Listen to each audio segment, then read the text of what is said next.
Good day guys, Mark here again and welcome back to my channel. If you're new to my channel, you love cars, DIYs, and anything under the sun, please consider subscribing and check out my playlist. Good day mga paps. Ngayong araw, ituturo ko sa inyo kung paano magtanggal ng rear wiper arm for Toyota Rush.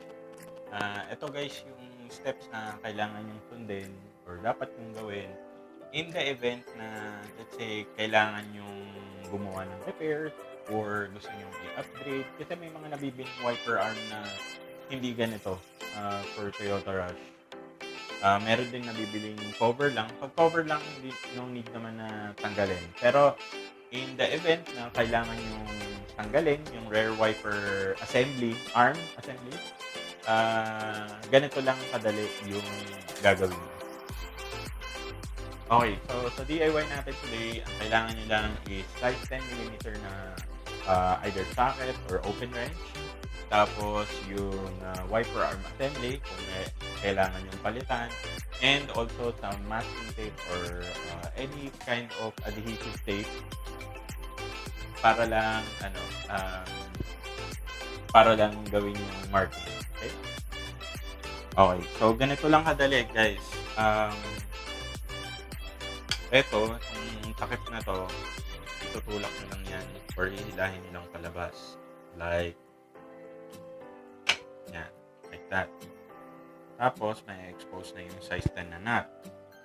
Ililipat ko lang kayo guys para makita nyo yung ginagawa ko.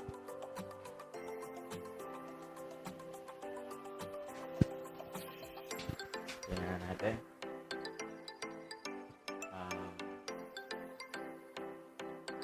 Okay. So, eto, once na ma-open na siya, lalagyan nyo ng tape, guys. Eto, tong part na to, yung sa wiper blade, para malaman nyo yung exact position ng wiper arm. Kasi baka pagbalik nyo, pwedeng nakataas siya ng konti or pwedeng mababa. Hindi magiging efficient yung pag-wipe niya ng tubig. So, pagbukas, lagi namang pakaliwa, pagbubuksan, righty-tighty, lefty-loosey ka.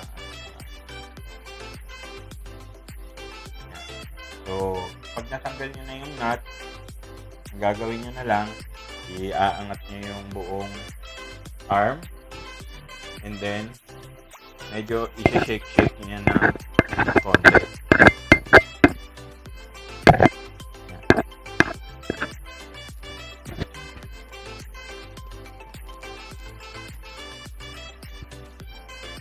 Ayan.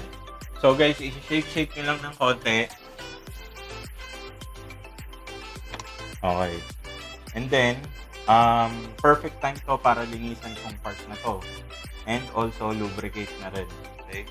So, kukuha lang tayo ng basahan guys para malinis and also i-lubricate na rin natin. So, yan guys.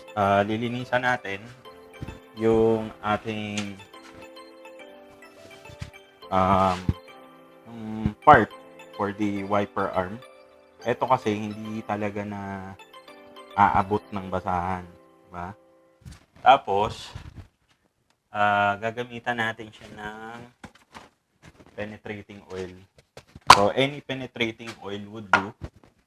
WD or kung may grasa kayo, pwede 'yun. Para lang hindi makalat.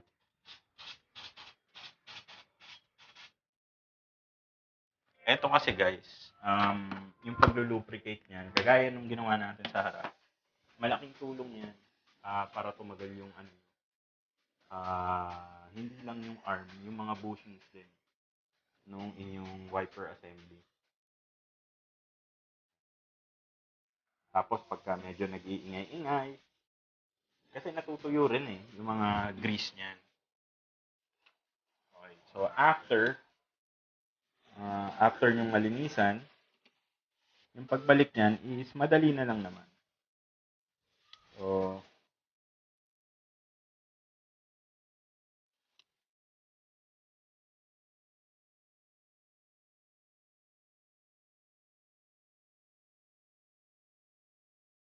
kumbaga, ayusin muna natin.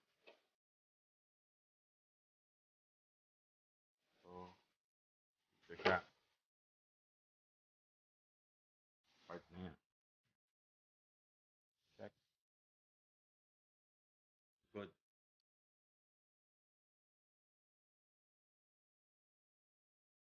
After nyo mabalik, make sure na may balik nyo siya dun, guys, sa mismong grooves or yung sa mga kanal nung wiper motor. Otherwise, hindi po ito gagalaw. Para ma-check yun, pag shake nyo yan, pag shake nyo, is meron siyang kontra. Pagka ganun, ibig sabihin, is na, kumagat na siya dun, guys, sa mga ngipin no, ano, ng wiper motor. Yan. Good. That's it, guys. Ayan. So, mga paps, ganun lang kadali. Tingnan nyo naman, di ba? Hindi siya gumagalaw. Tapos, yun nga, like I mentioned earlier, mape-prevent kasi nun yung premature wear and tear ng mga bushings. Kasi pag yung mga grease niyan natuyo, especially dun sa bushing, mas mabilis po yun mapupudpud. So, ang mangyayari dun, pag inan nyo yung wiper, gagalaw po yung mechanism, yung assembly, pero yung wiper nyo hindi po gagalaw. Kasi nga po, yung bushing sa mga wiper arms nyo is pudpud na. So, pagka ginagawa nyo yung ganito, syempre, perfect time to inspect na rin and clean and lubricate everything. And that's it for me today, guys. Hope you liked the video. If you did, please give this video a thumbs up. At kung hindi pa po kayo nakasubscribe, hit nyo na po yung subscribe button. Again, Mark nga pala ulit. And kung kailangan nyo po ng parts and accessories ng inyong sasakyan, link po sa description section below.